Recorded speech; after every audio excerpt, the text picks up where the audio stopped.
So what do we do when the subject tries to manipulate the interviewer emotionally? Let's talk about it in tip number 56.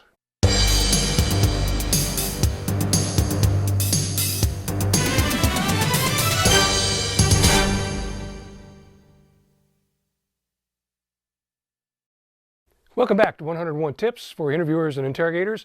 This is tip number 56. I'm your host, Stan Walters. We're talking some more about reaction-response behaviors. I'm going to go through this whole series of these 5 general behaviors that you may pick up from your subject, victim, witness, and so forth. One way to start with is to talk about bargaining behavior. Bargaining is your subject's attempt to manipulate you on an emotional level, trying to get you to change your attitude about them or the events or what's happened. And so they try to manipulate how you feel toward them or the event. And that's bargaining behavior. For our purposes, now this is a very simplistic structure. We could go into this into great detail, but if a tool is too complex, too difficult to deploy, people won't use it. But I do need for you to recognize when the subject is shifting between reaction and response. Go back to tip number 25. In fact, I'll put a link down here for you to remind you. Go back and look at tip number 25 about what reaction-response behaviors are. Bargaining is a reaction behavior. As you look back at tip number 25, you remember that reaction behavior stops progress. It prevents movement towards some type of solution. It either reverses the process, stops it, or diverts it, preventing you from gaining any type of ground. Okay, so bargaining is a reaction behavior, and I'm trying to change the interviewer's emotional connection. So the subject is going to disguise events. I want you to remember that. Bargaining is to disguise reality. This is not deception. Remember that. There's not deception. There is some reality in the subject statement, although it's dressed up. Spin control, if you'd like to call it that. You know, when talking politics, they spin things, or at press conferences, businesses spin something. Well, this is the spin. What we found in our research that I was involved in at John Jay College in New York, that when we studied our interrogations by the NYPD, bargaining or evasive behavior was far more common, more prevalent than cold, flat denial. We'll talk about denial a little bit later when we look at these 5 reaction-response behaviors. So they're being evasive.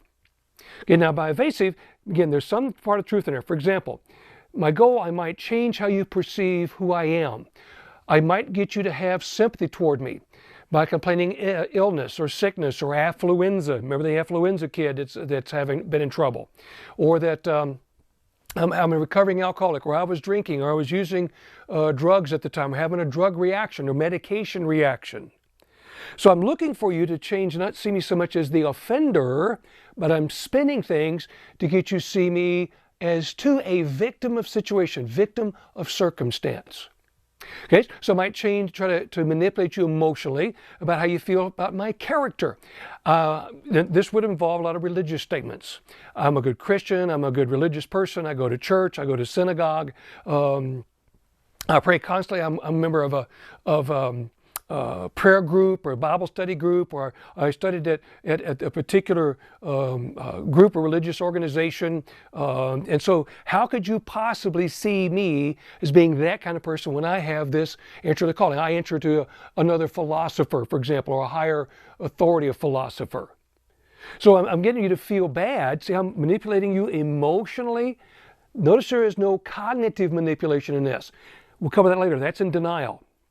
Okay, so I'm changing that now. I might say that, again, changing your attitude about me. I was a Boy Scout. I'm a veteran.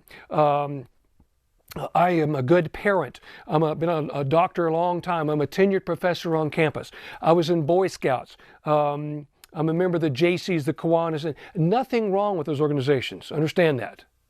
And I have no problem with people talking about their faith.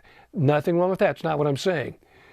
Are they trying to manipulate you and your observation of the events by calling up those expectations, calling up those visions? That's what you're going to look for. So it makes you change your feeling emotionally about the person. They'll apply an emotional appeal.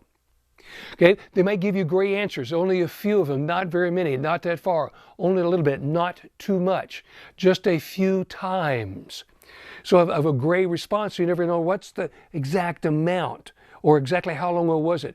Have you ever used cocaine? Yes, but that was a long time ago.